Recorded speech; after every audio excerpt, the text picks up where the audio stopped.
crystal green, as everyone here knows, but for the benefit of those who will be watching this replay, I'm a registered nurse, and we are here at our very first health fair at Longville SDA Church, and we have our community members here supporting. So this is the second phase. We've had the medical done for the students. Now we're moving into the presentation. So just a little backstory. Some of you might be wondering why we decided to have a health fair. So here's the story. Once upon a time, and this is a true story. Once upon a time, I had a dream that my mom, she had a stroke. So I dreamt that her face, she was having like slurred speech, facial droop. And I was saying to one of my sisters that, you know, mommy have a stroke. And she was like, no. And then, you know, after everything, it turned out that she actually did have a stroke in a dream, God forbid.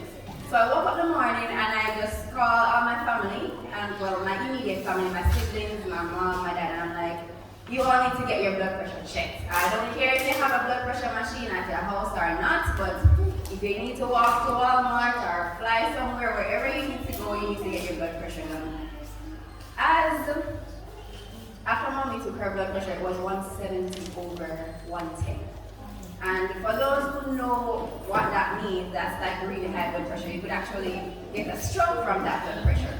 And so I thought to myself that maybe there are other persons in my community walking around with their blood pressure elevated and fully unaware that it is high, and the next thing you know, they end up with a stroke. Some persons are lucky enough to survive it and go into rehabilitation, but as for others, they don't make it. So I decided that I would try to put on this program to sensitize the community, educate the community about hypertension. Not just hypertension, because as our aim states, improving community health and wellness through health promotion, health education, one condition at a time. And today, our first condition is hypertension, also known as high blood pressure. So if you hear hypertension or high blood pressure being used interchangeably, it's the same thing.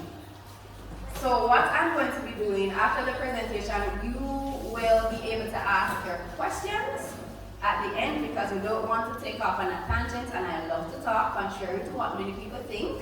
I love to talk and I don't want to get carried away. So we'll cover everything I have here, and then you can ask your questions at the end. We have some doctors and nurses here, and some patient care assistants.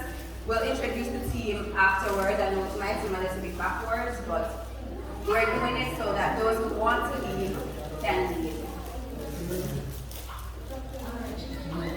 So, icebreaker. Why did the skeptics suffer from hypertension?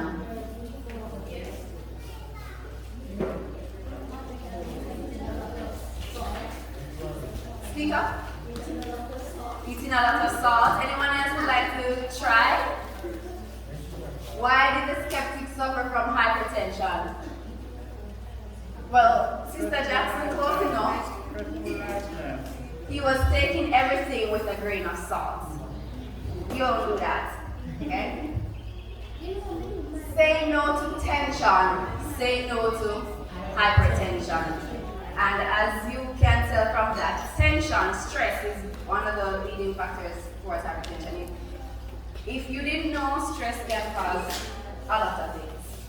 So, for those who were at church yesterday, Pastor spoke about maintaining a positive outlook.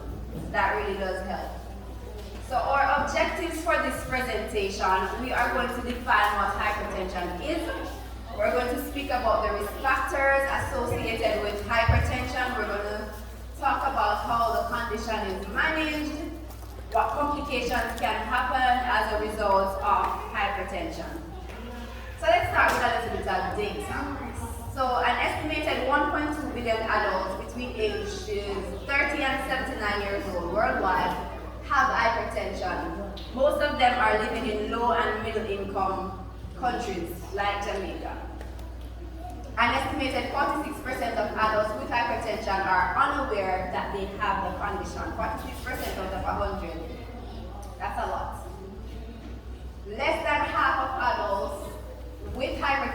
are diagnosed and treated, which we established earlier.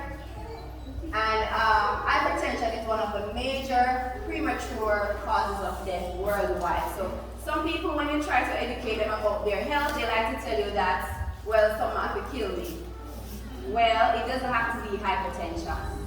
Okay? So allow something else to do that. We're going to bring it home a little bit closer to Jamaica. 1 in 3 Jamaicans are hypertensive. And that's according to the Jamaica Health and Lifestyle Survey, which was done in 2016-2017. 4 out of 10 Jamaicans with hypertension are unaware of their status.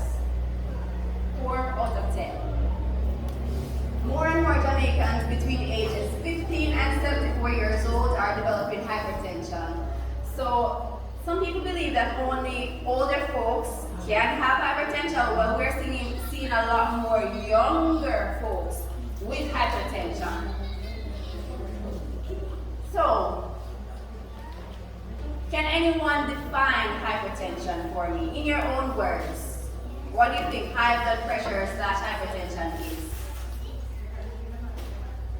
First of all, is anyone in this room diagnosed with hypertension? High blood pressure? And don't lie, because I saw some of the vital signs and they were through the roof, borderline. Do you know what high blood pressure is?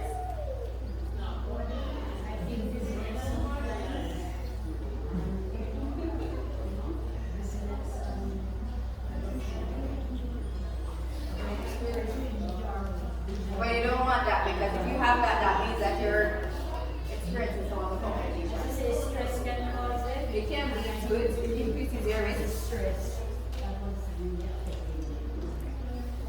So according to the American Heart Association, hypertension, also known as high blood pressure, refers to the force of blood flowing through your blood vessels at a consistently high pressure. Now, what do you think will happen? Let's think of a balloon.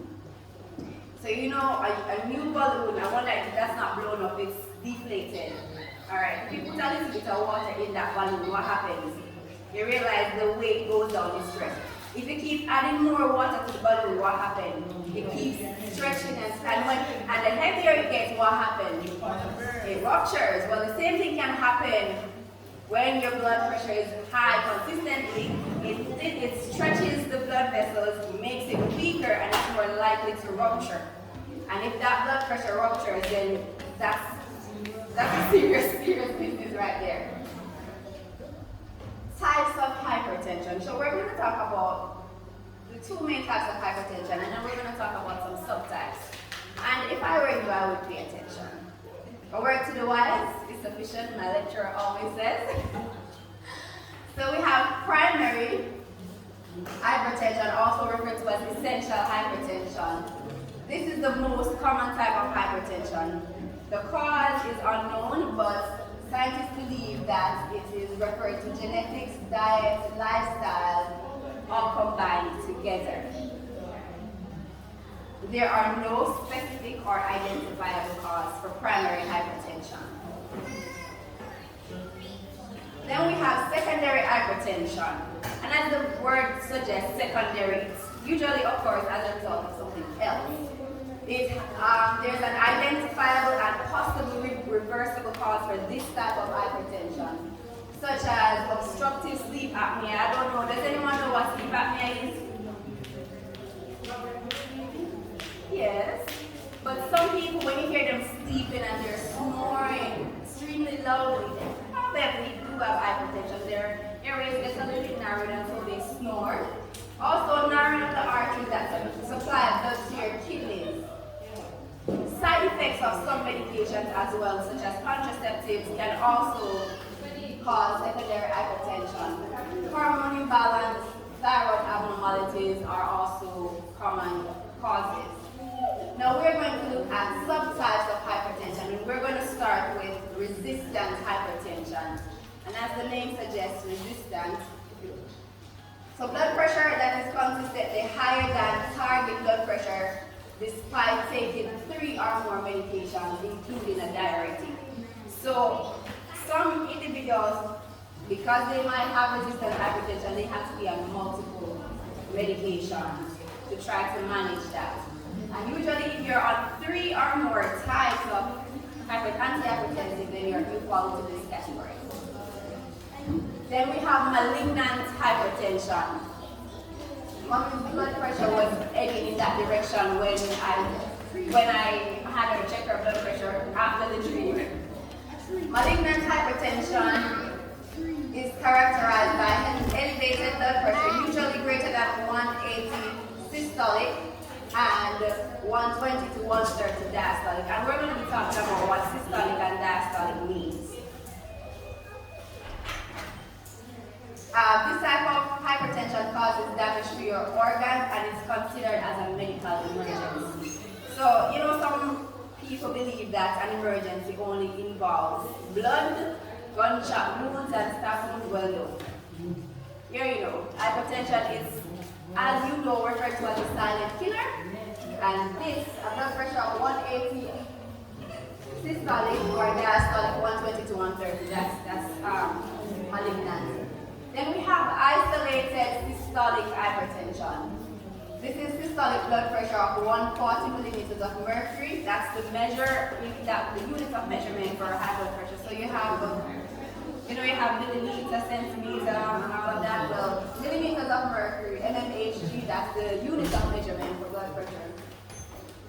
So systolic blood pressure greater than 140 millimeters of mercury, and diastolic blood pressure less than 90 millimeters of mercury. This is the most frequent type of hypertension in older adults, and it's believed to be as a result of arteries stiffening with age. So lots of things come with age, and I know that some of the older folks now like to complain that they're getting old, but just a reminder that we're all getting old. You are getting there faster because you started first. Blood pressure reading. So what I'm going to be doing right now, we're going to talk a little bit about blood pressure reading, and I have Nurse Danville here. She's my batchmate from Northern Caribbean University and also my friend. Most people think she's my twin sister, and I just leave it that way. We will be talking about blood pressure reading, and we will be doing a demonstration, which most of you would have seen, but you may not know that there are some things that you need to do when you're getting your blood pressure checked. So we're going to talk about that right now. Nurse William. So blood pressure reading consists of 2 sets of numbers. Can I have it a little quiet, please? It's getting a little bit noisy.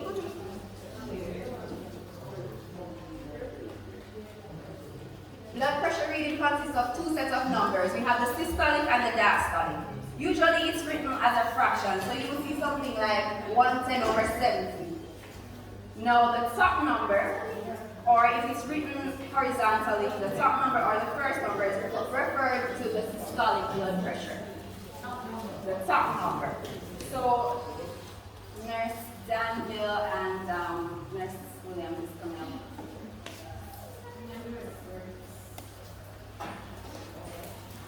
So right here we have 110 over 70. So 110 will be the systolic. That's the first number. If it's written like a fraction where you have 110 over 70, the 110 will be the systolic. You follow? Then the 70 will be the diastolic, which is the bottom number, or the second number, depending on how it's written. Alright, good afternoon everyone. Alright, so basically when you're going to the doctor, you are anxious, right?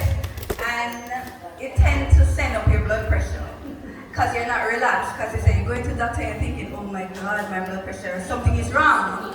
When actually nothing is wrong, but you're just, anxiety is just killing you.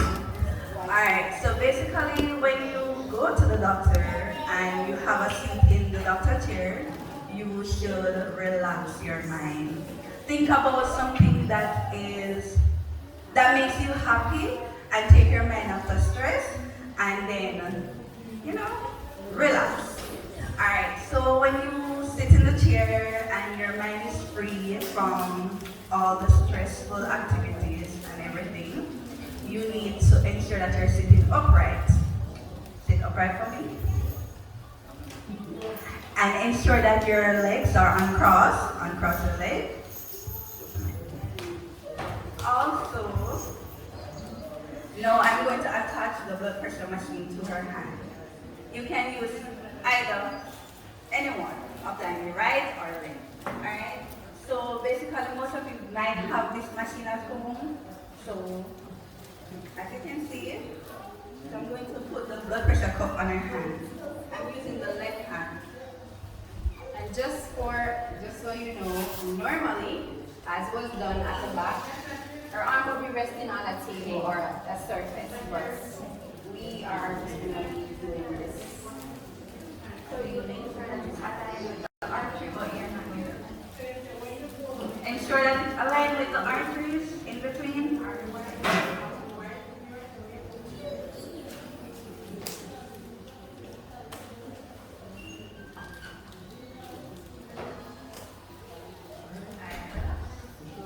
So you press start.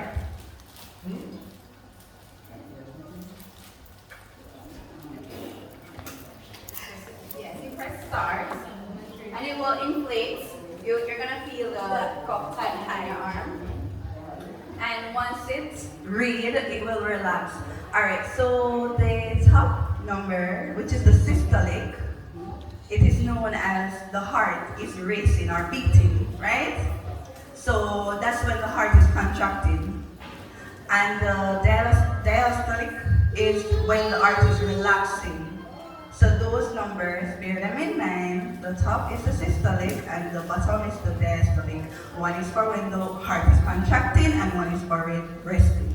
Alright?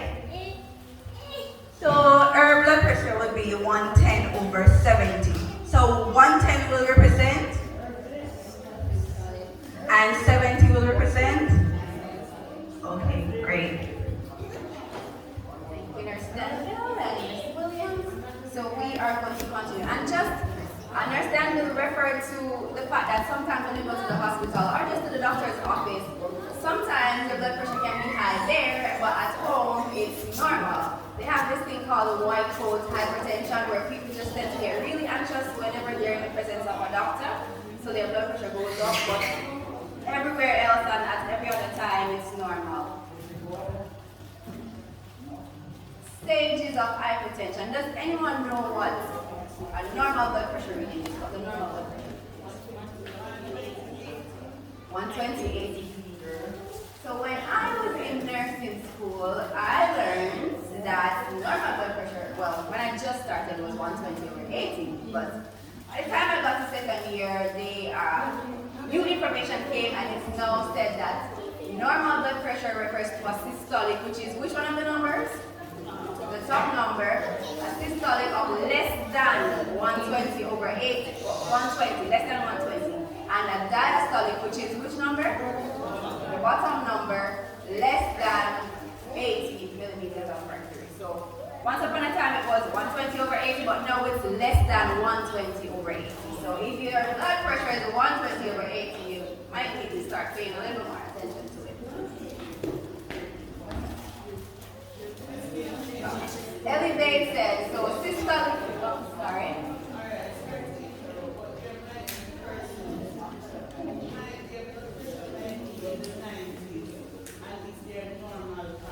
Yes, we're going to get to that because my blood pressure tends to be always 90/60, and it's very normal. So if you're not symptomatic, because some persons, because their blood pressures are consistently high, if their blood pressure gets down to like 90/60, where mine is usually hanging out, they're going to be more likely be very symptomatic, dizzy, feel faintish, and all of that. Because even though we want elevated blood pressure to come down, we don't want that to happen suddenly.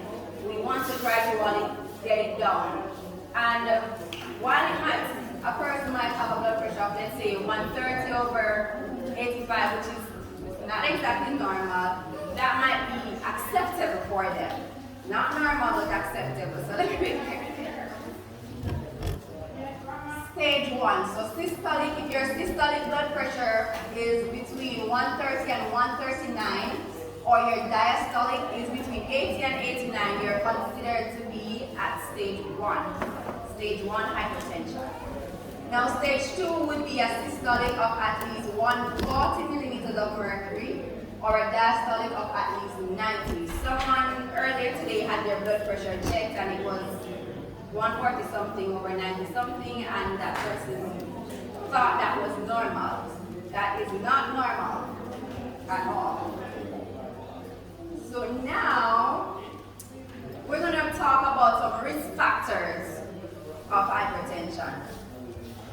So age. First of all, we have what we consider as modifiable risk factors and those that are not modifiable. So for example, your age, your race, your family history, those are not modifiable because you can't do anything about that.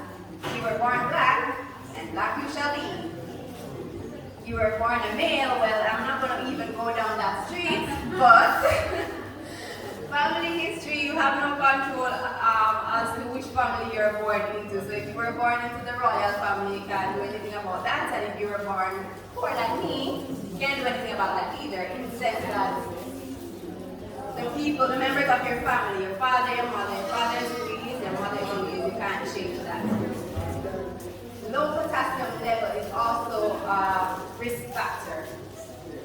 Then we have obesity, sedentary lifestyle, people that are very much inactive, they don't do anything, they just sit around all day. They choose to avoid the staircase all the time and take the elevator. Yes, they only walk from their desk to the car. Lack of exercise. Tobacco use or vaping, and I'm not stepping on anybody's corn, but for all the smokers, that is a high risk for hypertension. And Sister Jackson, here we are again. Stress. Then we also have alcohol use, chronic disease, and pregnancy. So sometimes during pregnancy, for those who have children, sometimes your blood pressure can go up when you're pregnant, and sometimes it doesn't go down after you're pregnant, and you end up with that. So that is about it.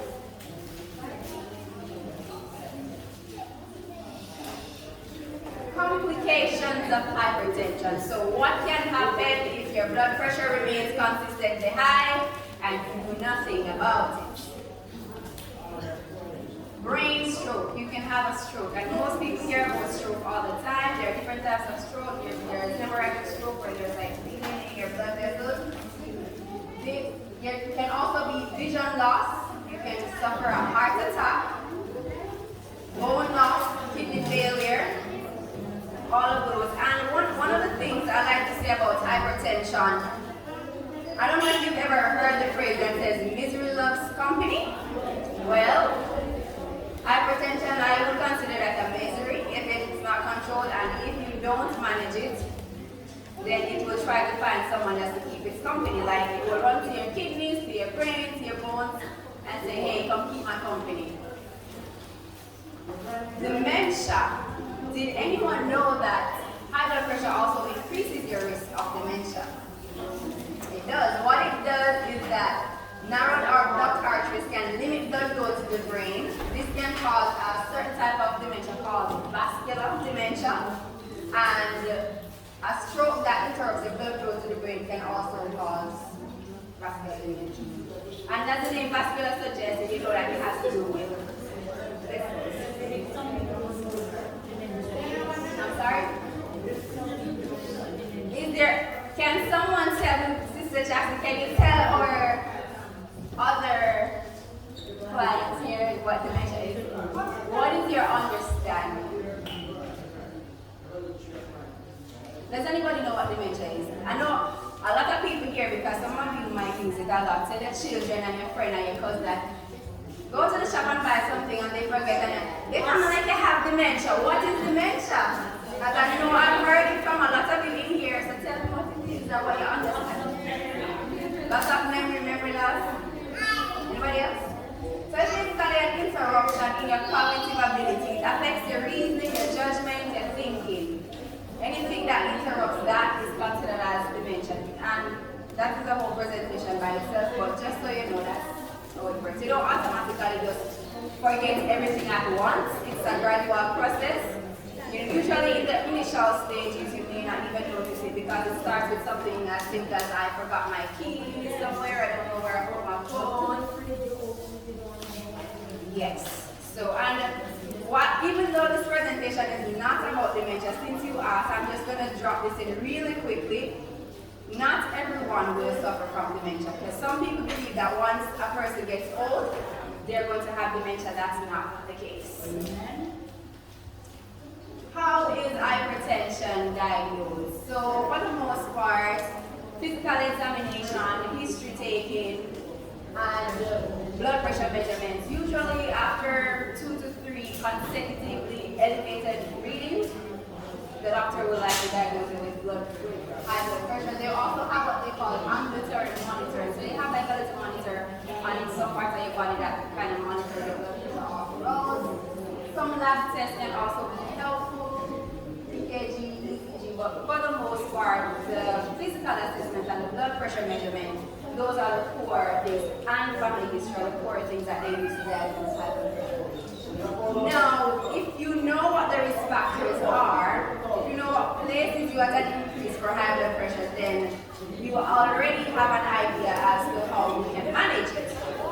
So let me see if anyone was paying attention. Sister Dixon, Sister Trisha, what were some of the risk factors that were mentioned for hypertension?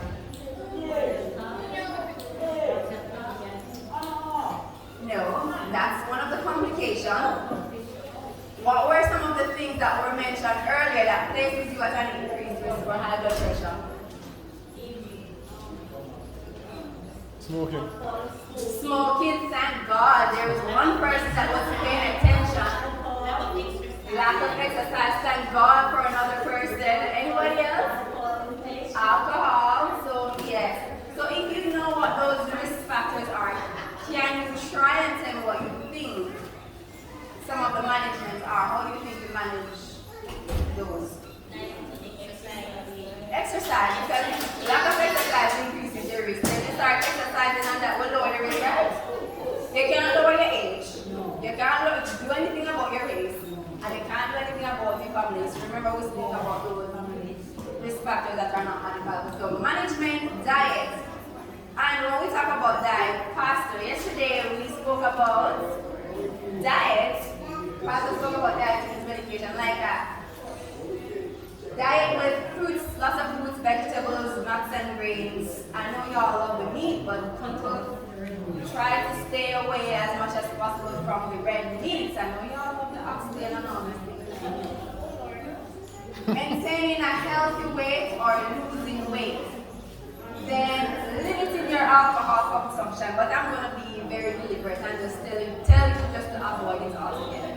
There are so many complications that can result from alcohol intake, and I think people underestimate what can really happen, but trust me, I've seen a lot and it's not pretty out there, people. Stay away from it. So, something that's not on my slide that I'm going to talk about is how do you know if you are, how much sodium you're taking in? Does anybody know how to monitor the amount of sodium that you consume? Well, no, since I know you Jamaicans, we like the man season it up and all of those nice seasoning that is full of MSG. Yes, we just sprinkle and some people say they sprinkle until the spirit says stop.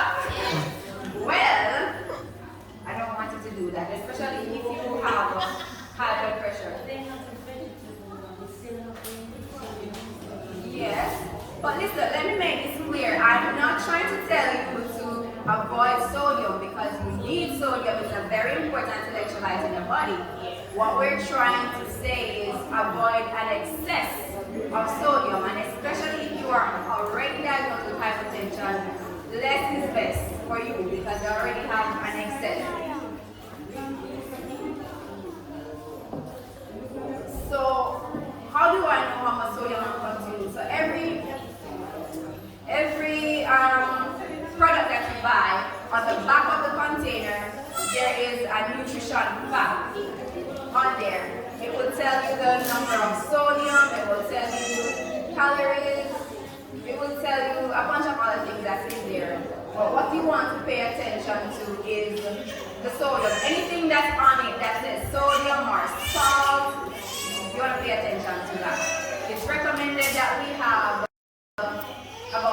about 2 sodium per day, and about a tablespoon of salt contains about 2,300 milligrams of sodium. So if you take a tablespoon of salt, you're already consuming more than you're supposed to consume for the entire day.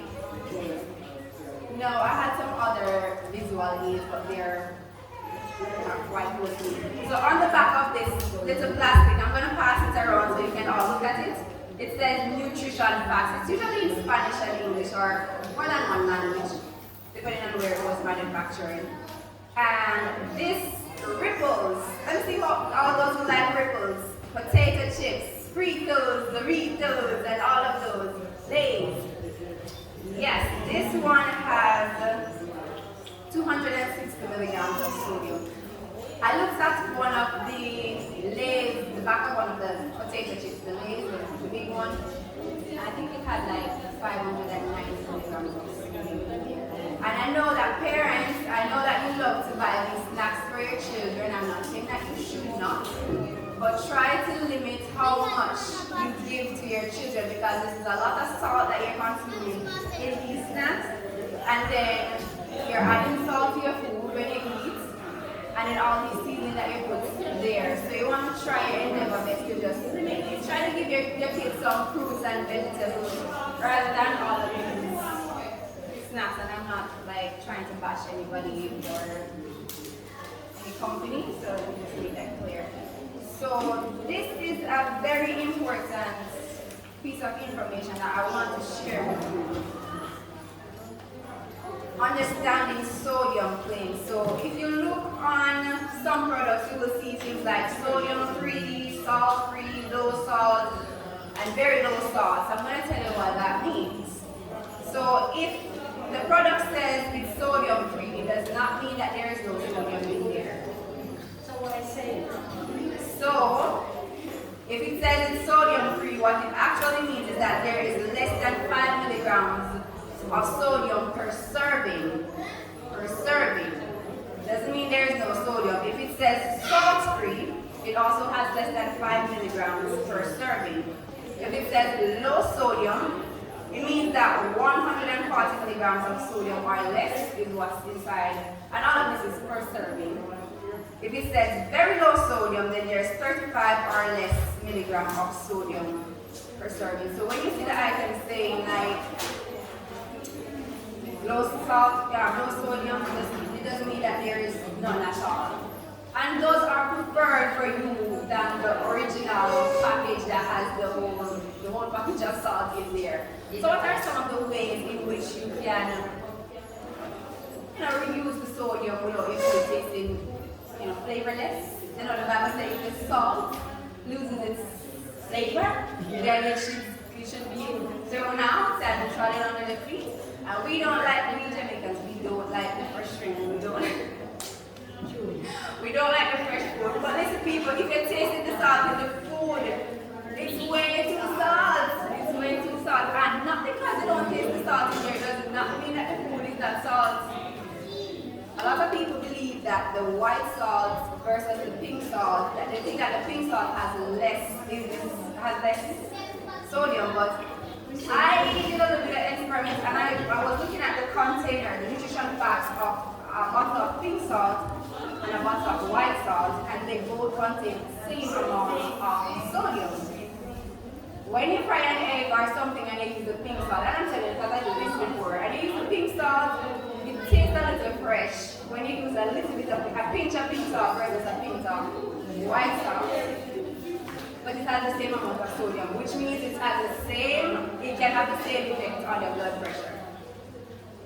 So one of the things that you can do when you buy canned processed, any form of processed food, anything that has to go through a process is more likely going to have a lot of sodium, because that's one of the ingredients that they use to preserve the food. So if you buy like raw beans, for example, wash it first so you can get rid of some of the excess salt. Or better yet, just buy the raw beans and you cook it yourself, and then you don't have to worry about all of that salt. Grow it, plan what to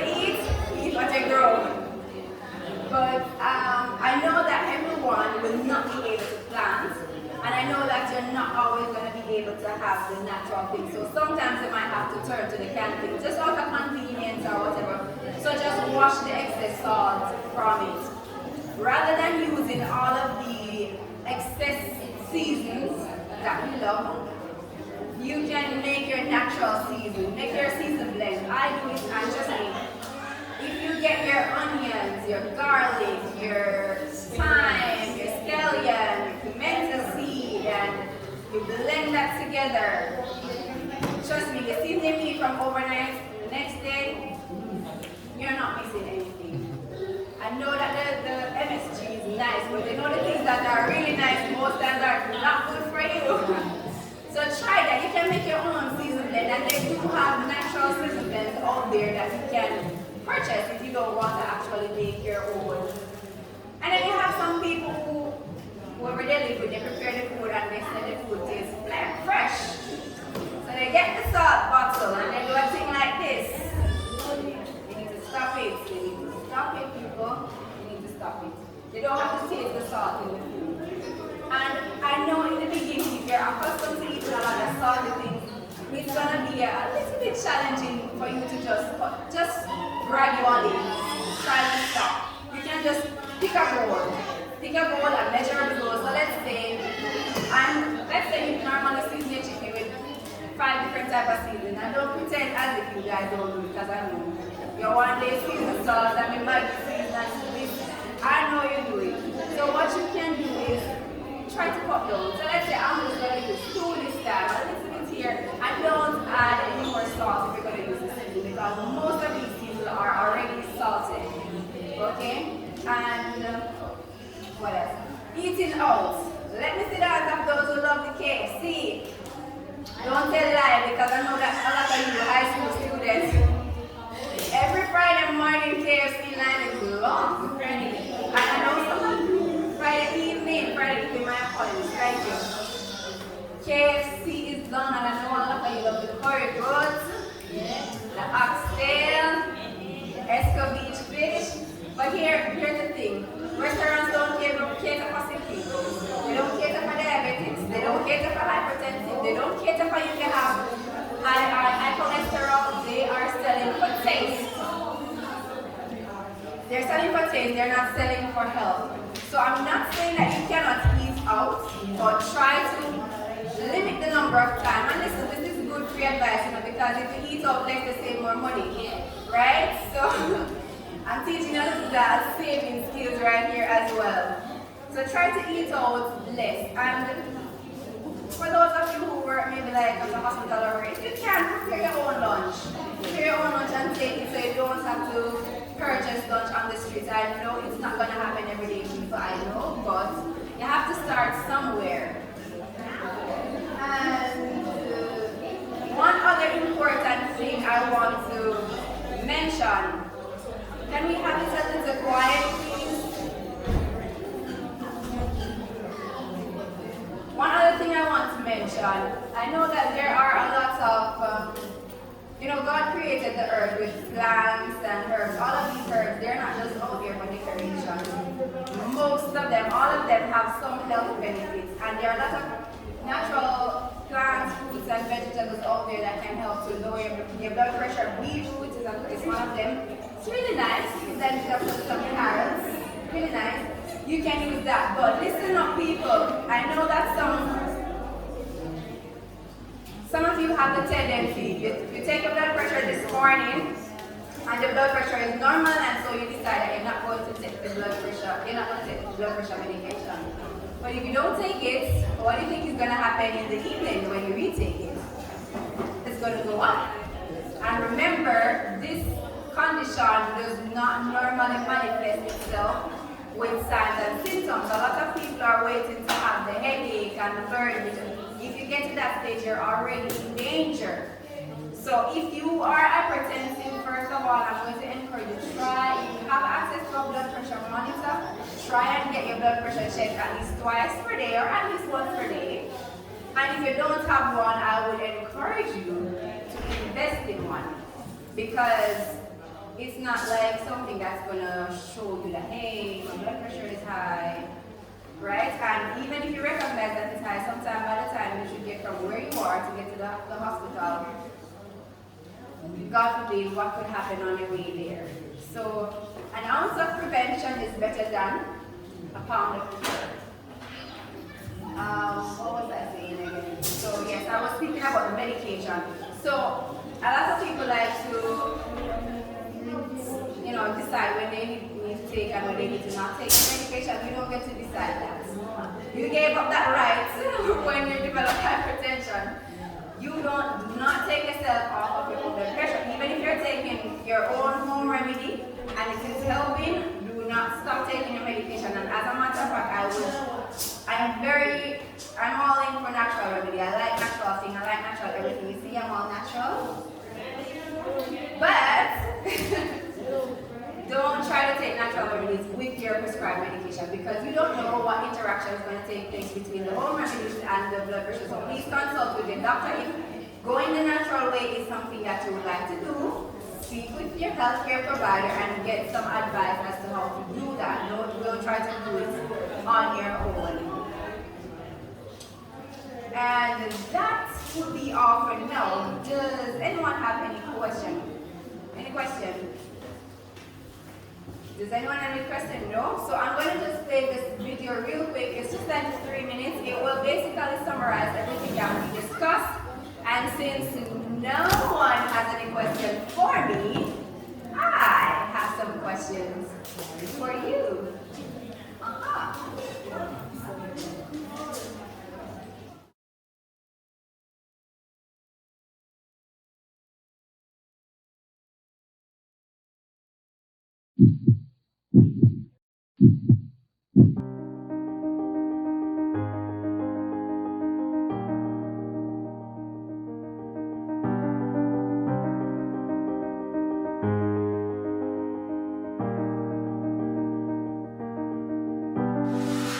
The heart pumps blood throughout your body to give the energy and oxygen to every cell. It's circulation of blood that is vital to sustaining life. As the blood moves, it pushes against the sides of the artery walls.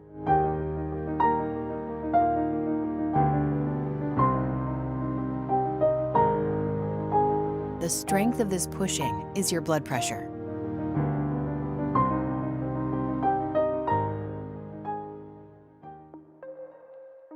How can you tell if you have high blood pressure?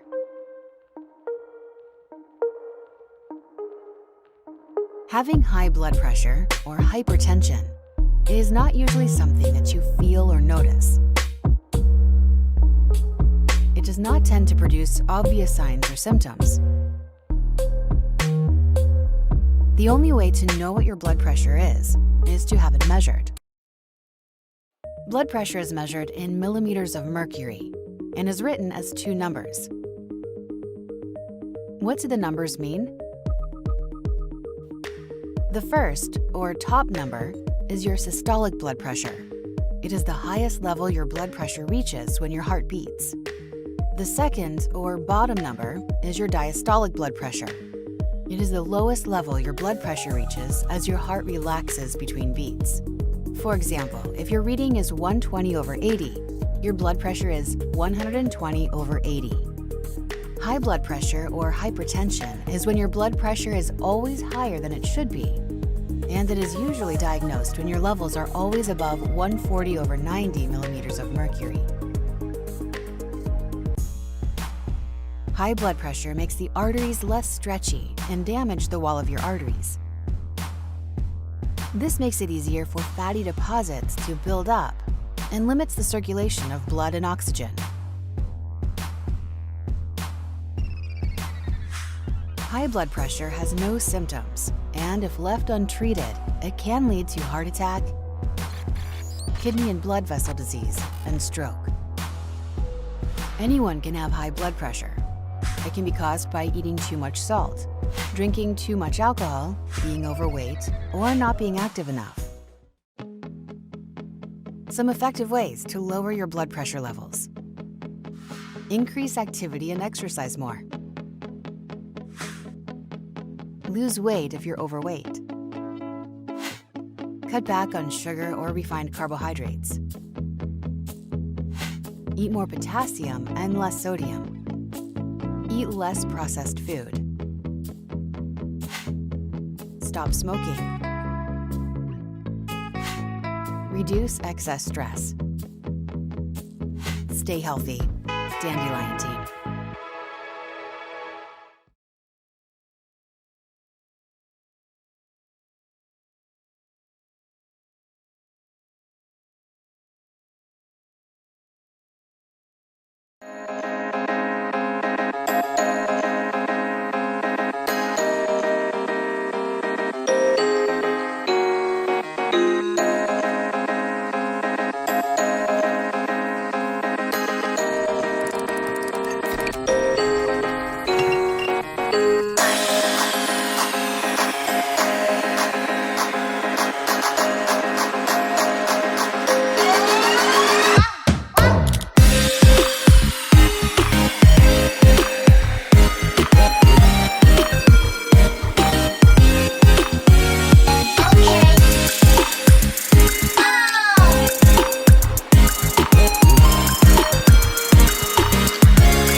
presentation meet your expectation?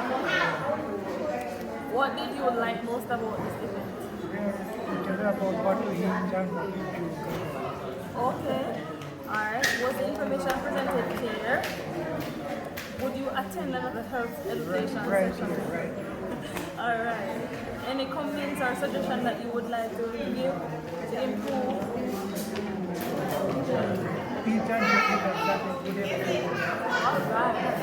Hello everyone, my name is Crystal Green, registered nurse and primary organizer for the health fair. I stand here this afternoon to express my heartfelt and most sincere gratitude to everyone who made this event not only possible, but successful. Special thanks to God for His wisdom, His strength, and for this tremendous opportunity not only to serve my church but also to serve my community. Secondly, I'd like to say thank you to my family, who has always been a tower of strength and support since the day I was born. I specifically want to say thank you to my mom, who is the main reason why this health fair was initiated. I had a dream.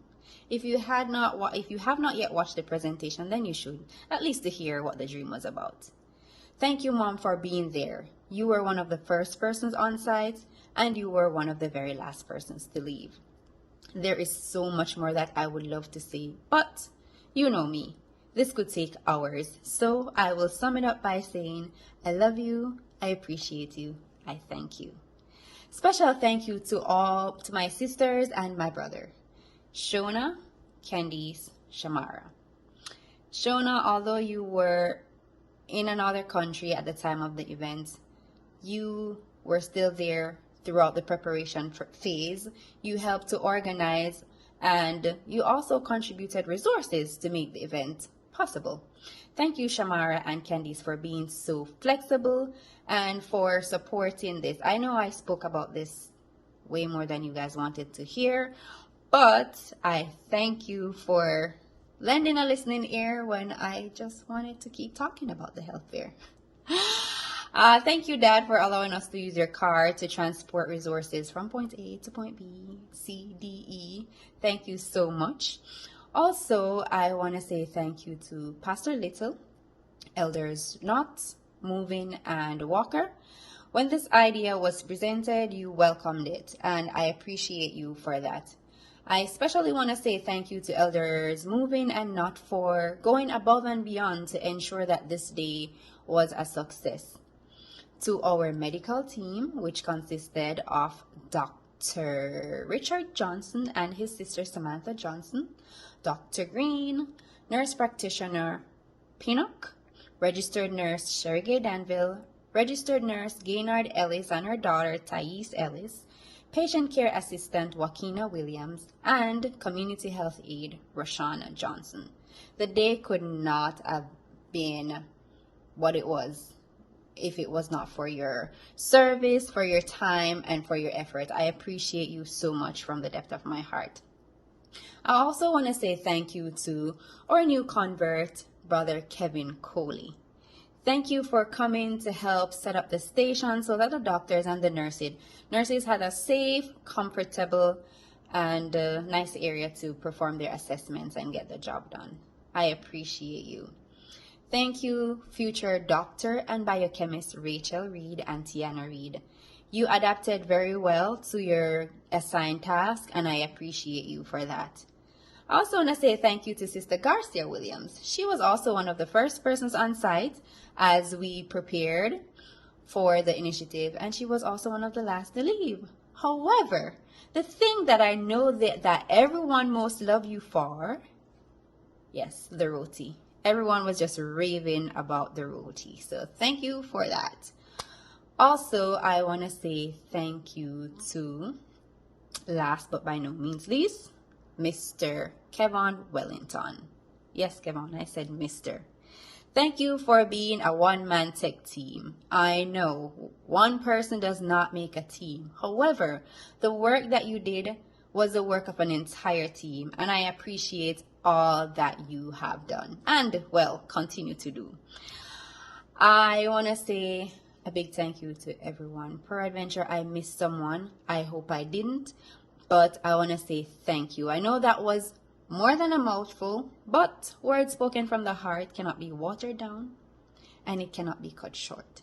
So from the depth of my heart, thank you, community members, family, friends, well-wishers, strangers. Thank you. We look forward to serving you. We look forward to having another health fair next year as we strive to improve our community's health and wellness through health promotion and health education, one condition at a time. Thanks once again to everyone, and stay blessed.